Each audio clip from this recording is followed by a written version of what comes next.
महाराष्ट्राचे मुख्यमंत्री, सरसंघचालक या दोन प्रमुख मान्यवर व्यक्ती ज्यांना इतिहासाचं भान असायला पाहिजे महाराष्ट्राच्या, खास करून छत्रपती शिवाजी महाराज,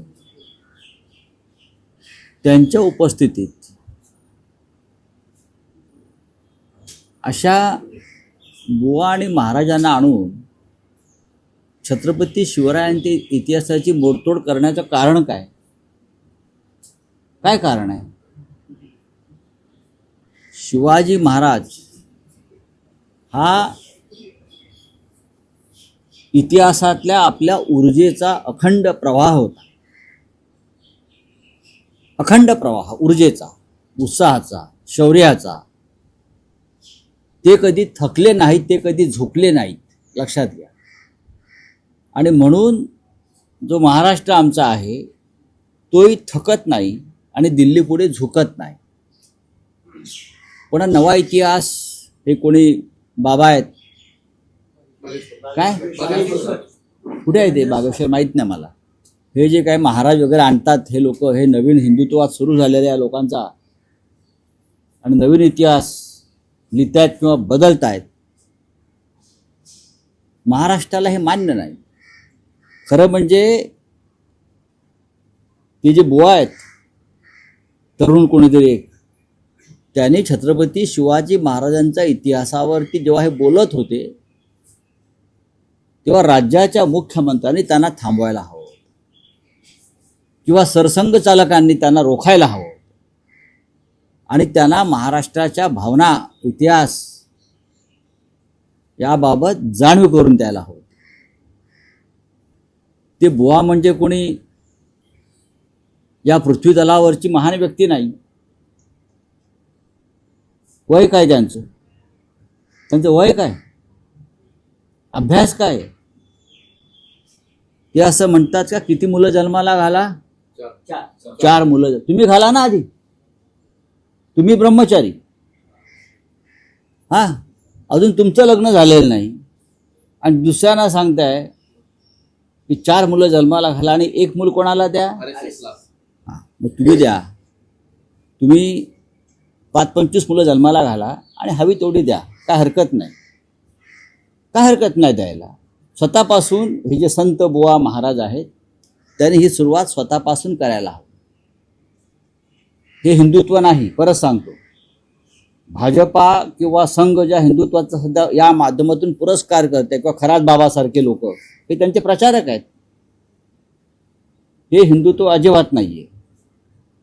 एका बाजूला तुम्ही लोकसंख्या नियंत्रणासाठी सरकार मंत्रालय स्थापन करताय आणि कोट्यवधी रुपये खर्च करताय लोकसंख्या नियंत्रणासाठी, आणि दुसऱ्या बाजूला अशा माध्यमातून तुम्ही लोकसंख्या वाढवण्याचा प्रचार करताय. हे बाबा असं का नाही बोलले की 1 मूल प्रत्येकानं आपलं भारतीय सैन्यात दाखल व्हायला पाहिजे? असं का नाही बोलले? आम्ही त्याचं स्वागत केलं असतं. 1 मूल बलिदानासाठी, भारतीय राष्ट्रसेवेसाठी दिलं असतं. हे त्यांना का सुचत नाही?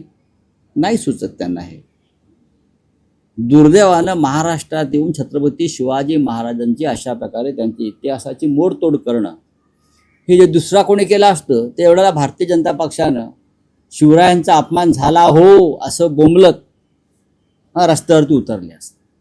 उतरा ना. शिवाजी महाराजांविषयी अशा प्रकारचं विधान करणं. शिवाजी महाराज थकलेले कोणी पाहिले का? झुकलेले कोणी पाहिले का? त्यांच्या लढायांनी औरंगजेबाला थकवलं. त्यांच्या पुढल्या पिढीनं औरंगजेबाला थकवलं. या शिवाजी महाराजांनी न थकता अफजल खानाचा कोथळा काढला, शाहिस्ते खानाची बोटं तोडली, पळून लावलं, आणि तुम्ही त्यांना थकलेला माणूस म्हणता. कुठून तुम्हाला हे सुचतं? काय पिता काय तुम्ही? बोला. एका बाजूला बागेश्वर धाम यांचे विधान आहे, दुसऱ्या बाजूला संजय गायकवाड यांच्याकडनं सुद्धा कुठेतरी अप्रत्यक्षपणे शिवाजी महाराजांच्या संदर्भात विधान आहे. नाही बघा की 40 वर्षापूर्वीचं पुस्तक आहे. 40 वर्षापूर्वीचं पुस्तक आहे. गोविंदराव पानसरे यांचं 40 वर्षापूर्वीचं पुस्तक आहे. त्या पुस्तकामध्ये कुठेही छत्रपतींची बदनामी नाही. सगळं जाणीवपूर्वक केलं जातंय की नक्कीच महाराष्ट्रामध्ये, महाराष्ट्रात आणि राज्याचे मुख्यमंत्री व्यासपीठावर असताना, सरसंघचालक व्यासपीठावर असताना, केंद्रीय मंत्री व्यासपीठावर असताना यांच्या इतिहासाविषयी महाराष्ट्राच्या संवेदना मेलेल्या आहेत. त्यांना शिवाजी महाराजांविषयी अजिबात प्रेम नाही. 10 वर्षापूर्वी नरेंद्र मोदींनी होर्डिंग लावले होते ना शिवाजी महाराजांबरोबर आपले स्वतःचे, काय शिवाजी महाराजांचा आशीर्वाद कसा आहे मला वगैरे. मग ते थकले का आता? थकले कोण? मोदी थकले? कोण थकले? का भाजपा थकली? पण सर आपण जर बघितलं वारंवार अशी विधान होतात यापुढे देखील मूर्ख आहेत. जैन मुनी यांनी देखील बघा, हे मूर्ख आहेत आणि ह्यांना डोक्यावर बसून ठेवलेलं आहे. हे महाराष्ट्राचे शत्रू आहेत. हे बागेश्वर ही भारतीय जनता पक्षाची खुळं आहेत. भारतीय जनता पक्षाचे प्रचारक आहेत हे सगळे. त्याच्यासाठी भारतीय जनता पक्षाचे फार मोठं आर्थिक बजेट आहे आणि त्यांनी त्या माध्यमातून छत्रपती शिवाजी महाराजांचं शौर्य, त्यांची भूमिका, त्यांचा विचार स्वराज्याचा हा तोकडा करण्याचा प्रयत्न सुरू आहे. कारण शिवाजी महाराज जर असते आत्ता तर अशा विचारांच्या लोकांचा त्यांनी कडेलोट केला असता. हो, असे लोक निर्माणच झाले नसते आज जे आहेत राज्यकर्ते. हो गया.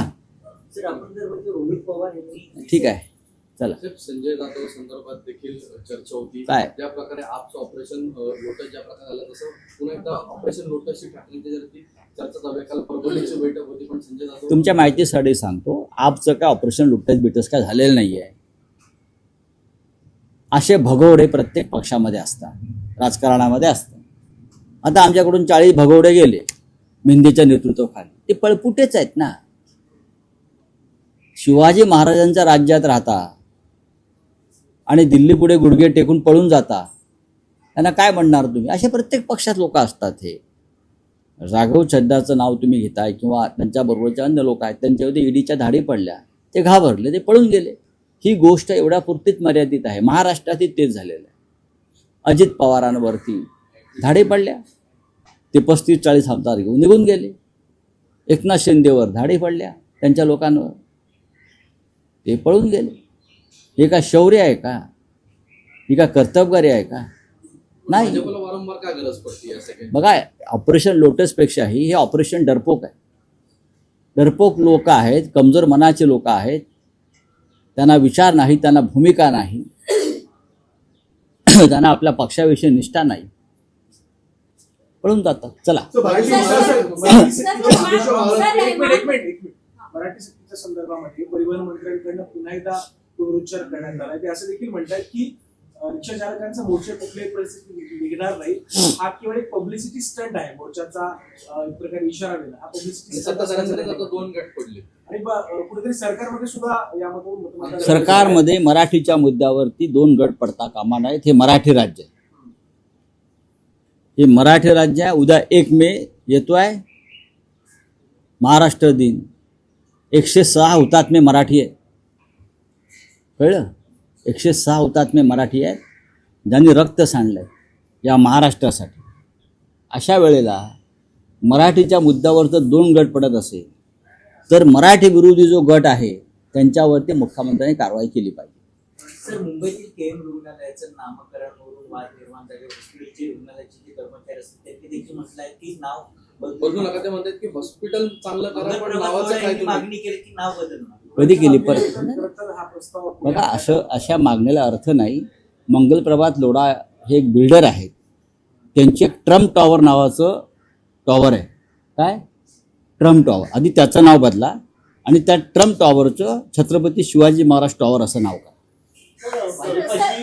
सर दिल्ली में जो है बीजेपी ने रहमान डकैत ऑफ दिल्ली शीश महल टू अरविंद केजरीवाल का जो है वीडियो जारी किया है. उस पर जो है राघव चड्डा जी का भी कहना है आप जो है दिल्ली आ रही है because of Sheesh Mahal to. नहीं, ठीक है. फिर नरेंद्र मोदी जी क्या झोपड़ी में रहते हैं क्या? नरेंद्र मोदी क्या झोपड़ी में रहते हैं? मुझे बताइए. 15 एकड़ के महल में ही रहते हैं ना. आपने इंदिरा गांधी का घर कभी देखा है? प्राइम मिनिस्टर जब रहती थी, एक 1 सफदरजंग रोड पर प्राइम मिनिस्टर का जो घर था, आप जाकर देखिए, फिर आपको पता चलेगा कि हमारे प्रधानमंत्री पहले वाले कितने सादगी से रहते थे। आप जाइए, लाल बहादुर शास्त्री जी का घर है जनपद के बाजू में, आप जाकर देखिए, जाइए देखिए। शीश महल की बात में मैं बात नहीं करूंगा, लेकिन अगर कोई बोलता है और इसलिए अगर किसी ने पार्टी छोड़ी है तो आप प्रधानमंत्री मोदी जी का जो स्पेशल फ्लाइट है 5 स्टार, वो भी जाकर देख लीजिए। उनके कपड़े को भी हाथ लगाइए, उनके पेन को भी देखिए, उनकी घड़ी को देखिए। चलिए, थैंक यू। सर बागेश्वर बाबा ने जिस प्रकार से छत्रपति शिवाजी महाराज का अपमान किया है, उससे लेकर जो है अपोजिशन लगातार गौर कर रहे हैं। अपोजिशन क्या, मैं महाराष्ट्र की बात करता हूँ। जो सत्ता में बैठे हैं उनको भी दुख होना चाहिए कि एक बाबा महाराष्ट्र में आता है, उसके मंच पर राज्य के मुख्यमंत्री है, सरसंघ चालक है, आरएसएस प्रमुख है, नेतागण है, और वो जाकर शिवाजी महाराज का इतिहास मंच से बदल रहा है। मुख्यमंत्री को गुस्सा क्यों नहीं आ गया? आरएसएस प्रमुख को गुस्सा क्यों नहीं आ गया? इतिहास बदलने वाला ये बाबा जो है, ऐसे बाबा ढोंगी बाबा होते हैं। पहले पढ़ाई करो, इतिहास पढ़ो महाराष्ट्र का, शिवाजी महाराज का। शिवाजी महाराज थे, इसलिए आप लोग आज भी हिंदू बनकर जी रहे हो। मैं ये बाबा को कहना चाहता हूँ, बागेश्वर वाले।